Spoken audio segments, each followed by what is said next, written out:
What's up, y'all? It's your girl Breezy Acrylics, and I'm back with another video. Whether you are new or returning, thank you so much for doing so. You're greatly appreciated. As you can tell, the title of this video, I'm going to be showing you guys how to remove gel polish. This is going to be a super easy and quick tutorial. Let's get into it. I'm going to be using a 5-in-1 pen bit. You can use a sanding band as well. Now I'm just going to turn my file all the way up to about an 8. I'm just showing you how fast it's going. I'm going to take my file and I'm going to just remove the gel polish. I am breaking the seal between the top coat and everything else on the nail, and I'm going to proceed with removing the gel polish underneath.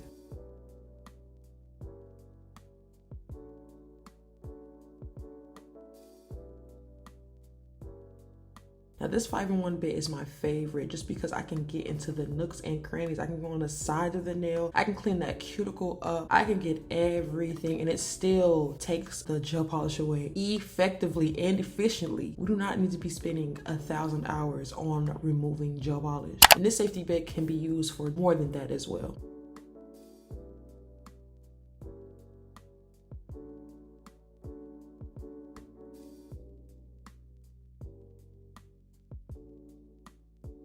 All right, we're gonna dust her off a little bit and she's gonna shine. She's ready for more application of gel polish. You can actually get ready for a soak off and debulk if you would like to. I really hope that you guys found this helpful. If you did, give me a like, subscribe if you haven't already, and leave me a comment down below. As always, thank you guys so much for tuning in. I appreciate you all, and I'll see you guys in the next one.